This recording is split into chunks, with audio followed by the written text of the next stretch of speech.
Halo, selamat pagi. Selamat bertemu dalam renungan Selasa Gereja Kristen Jawa Kerten.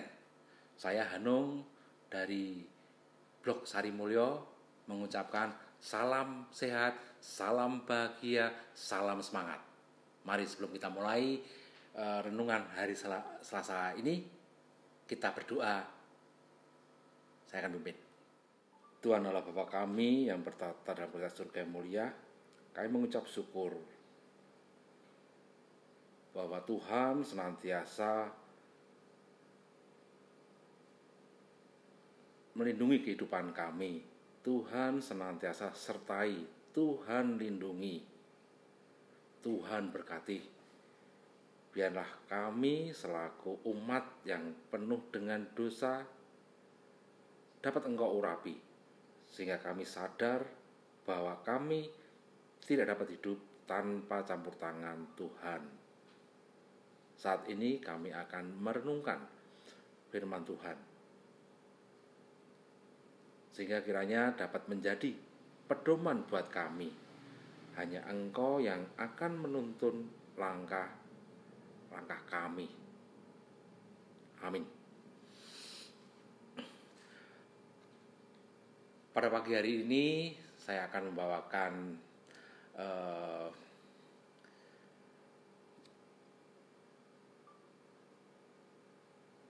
dari Kolose 3 ayat 22 sampai 25. Saya akan bacakan.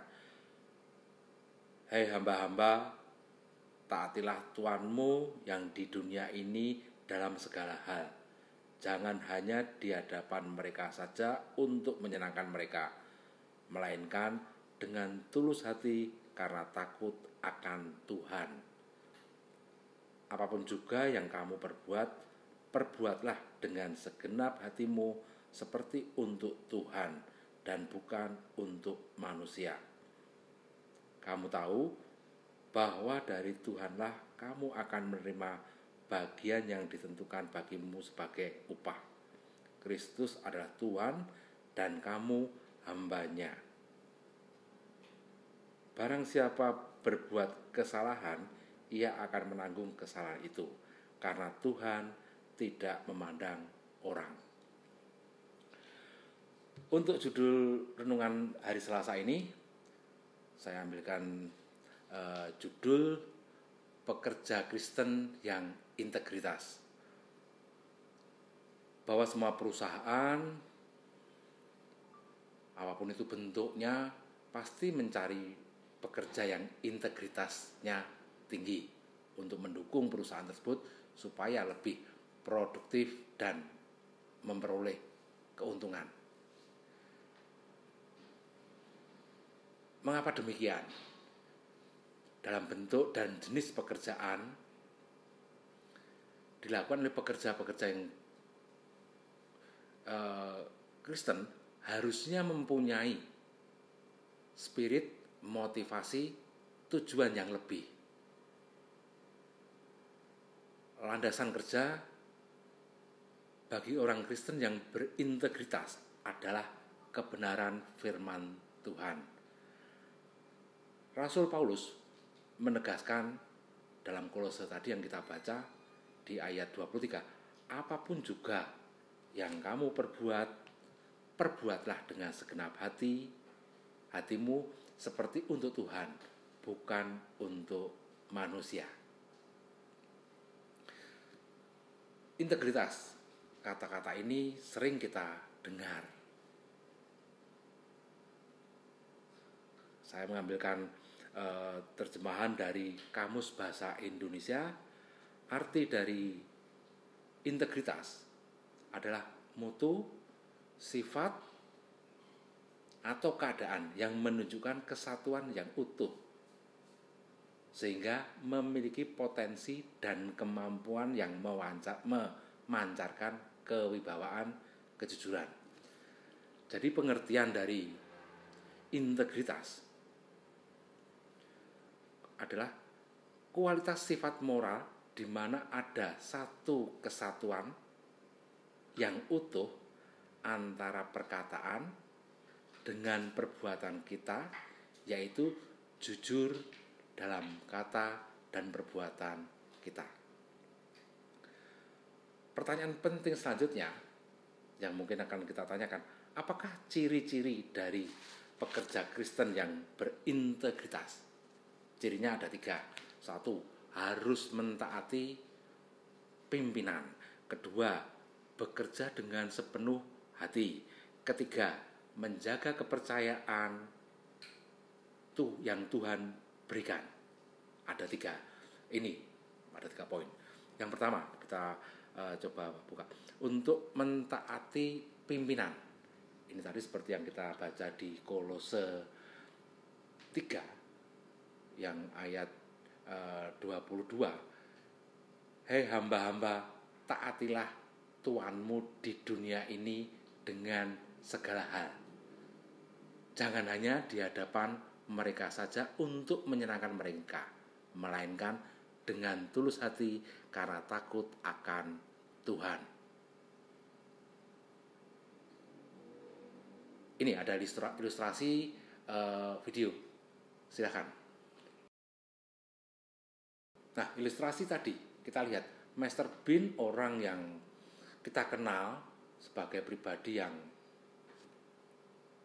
banyak membuat kita ketawa, konyol, itu pun sampai marah.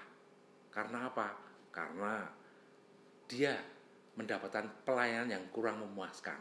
Nah, di sini kita bisa melihat apakah dari yang namanya karyawan tadi di dalam memberikan pelayanan sehingga menjadikan Mr. Bean sebagai customer tidak puas.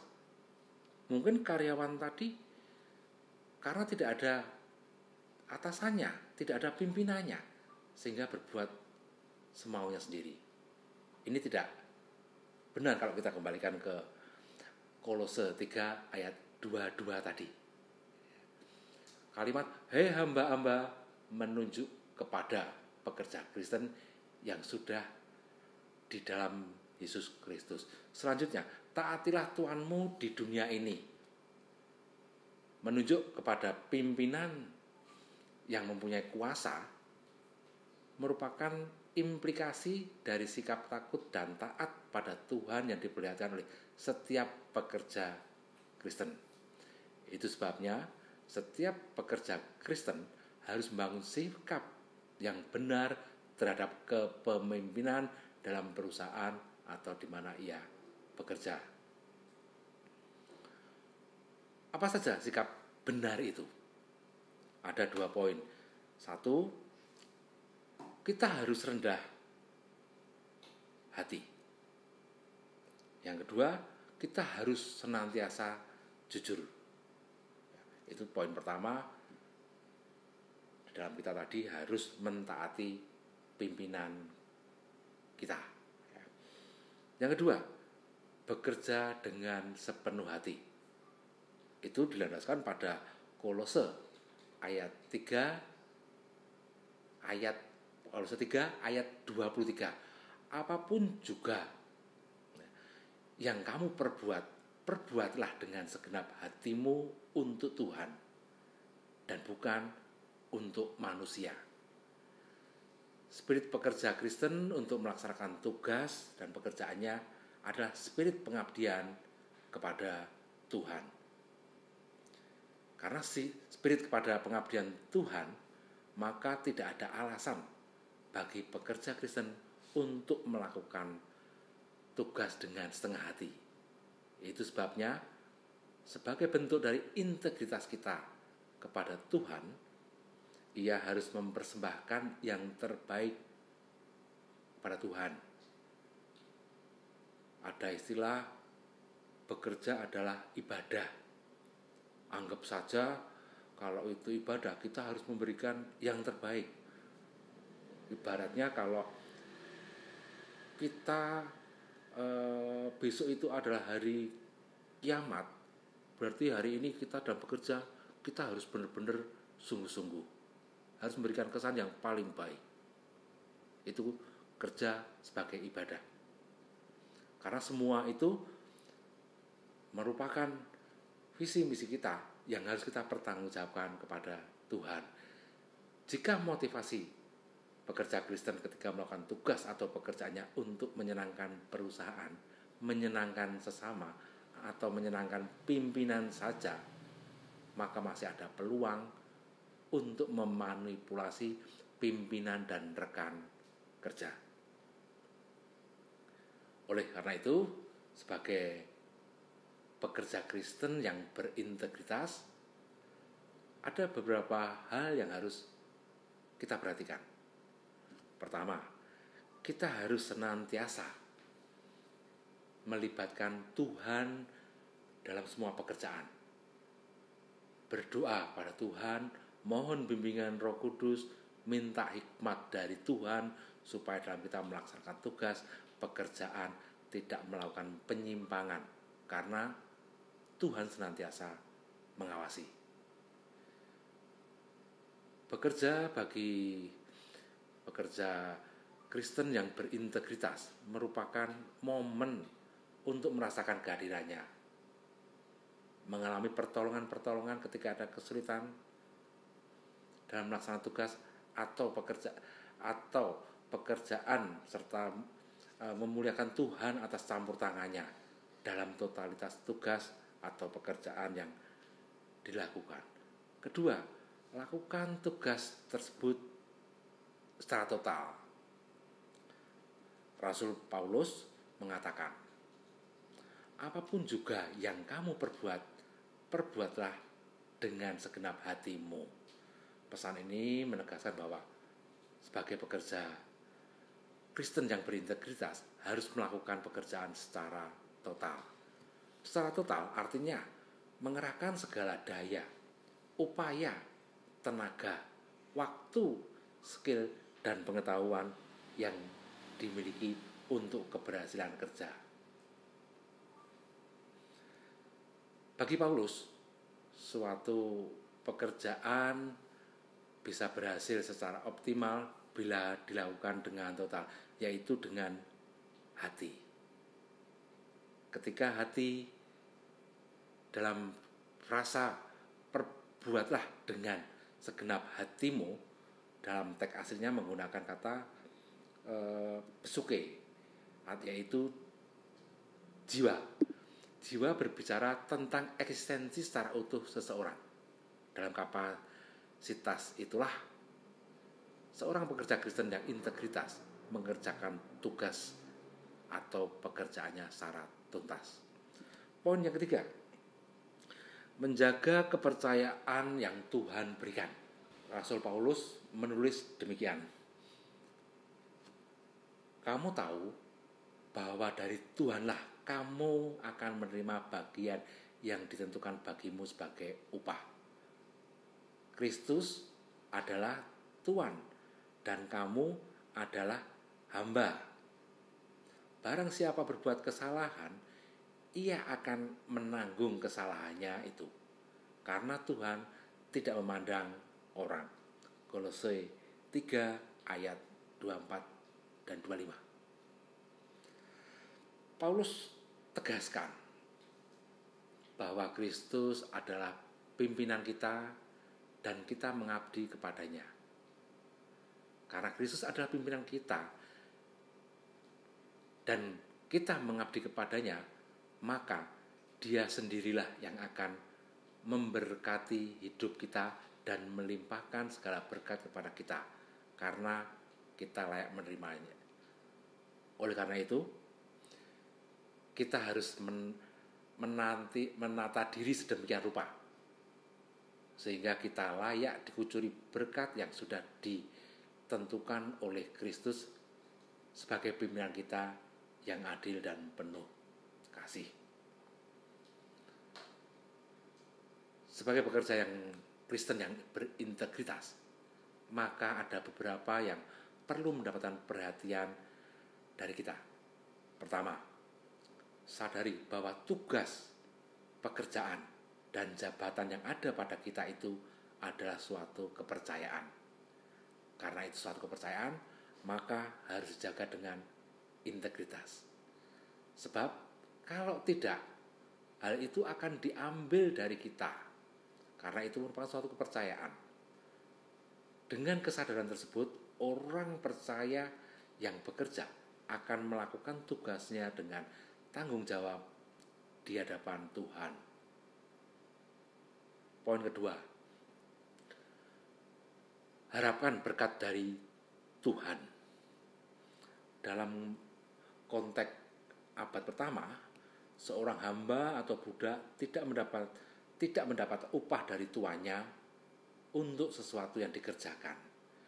Kristus sang tuanlah yang akan memberikan bagian bagi mereka. Dalam konteks sekarang, seorang percaya yang bekerja akan mendapatkan upah ataupun gaji. Namun lebih dari gaji, orang percaya yang bekerja sesuai kehendak Tuhan kelak akan menerima reward di dunia yang akan datang.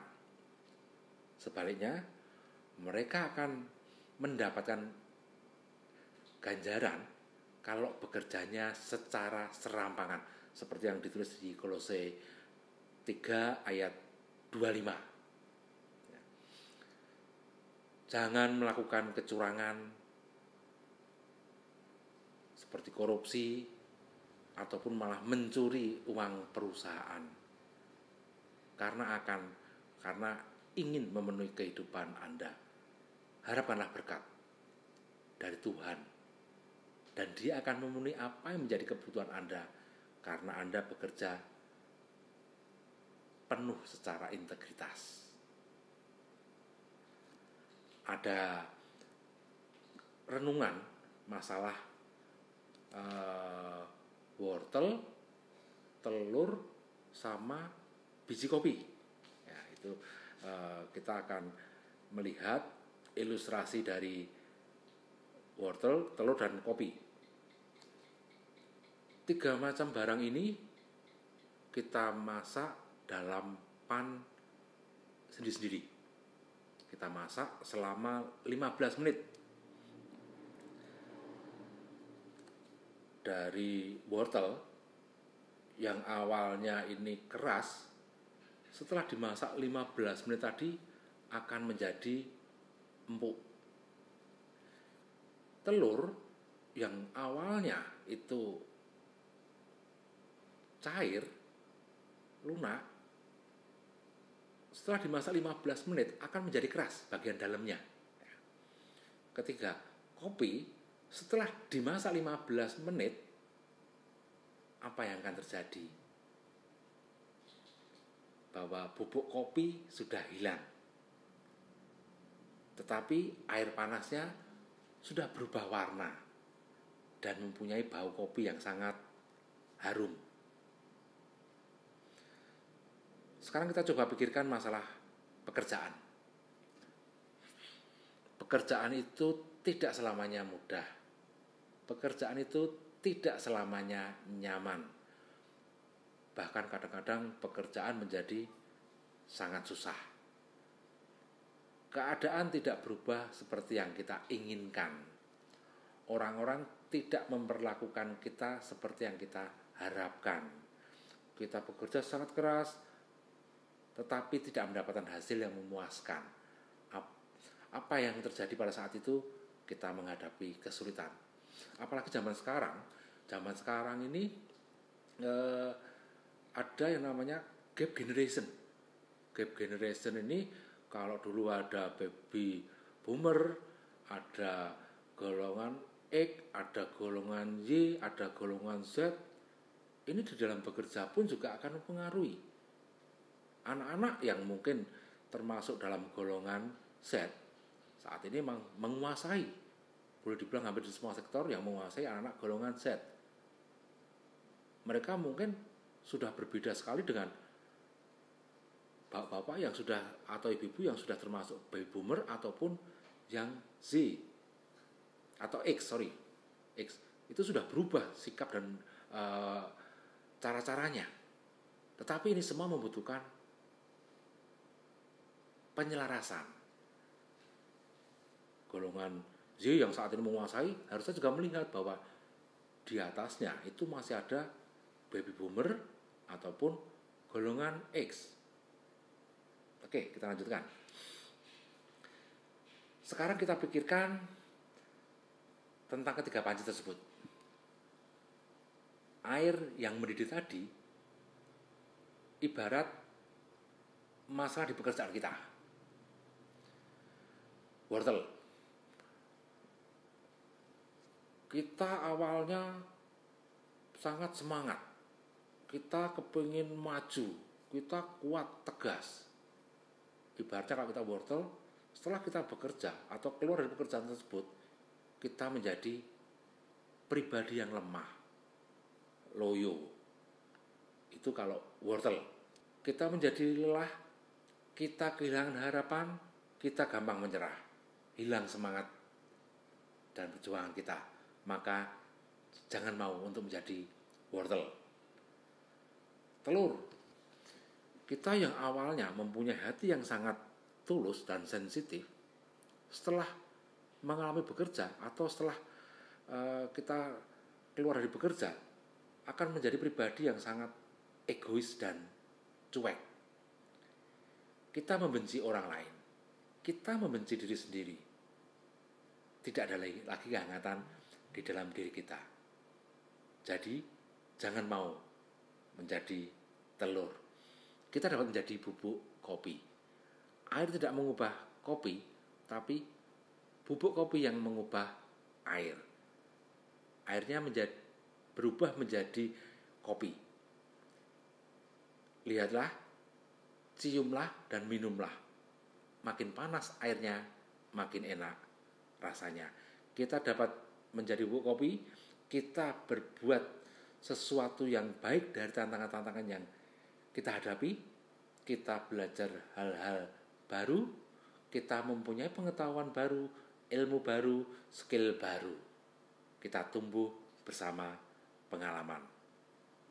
Kita membuat dunia di sekeliling kita menjadi lebih baik. Kita harus berhasil. Untuk berhasil, kita harus mencoba, dan mencoba. Kita harus percaya pada apa yang kita kerjakan. Kita tidak boleh menyerah. Kita harus bersabar, kita harus semangat. Masalah dan kesulitan memberi kesempatan kepada kita untuk menjadi lebih kuat dan lebih baik dan lebih mampu. Jadi, setelah kita belajar bersama masalah renungan wortel, telur, kopi, kita mau jadi yang mana? Jadilah seperti biji kopi. Bersihkan pikiran Anda dari kata-kata tidak bisa. Segala perkara, kesulitan, tantangan pasti akan dapat kutanggung. Aku pasti bisa. Amin.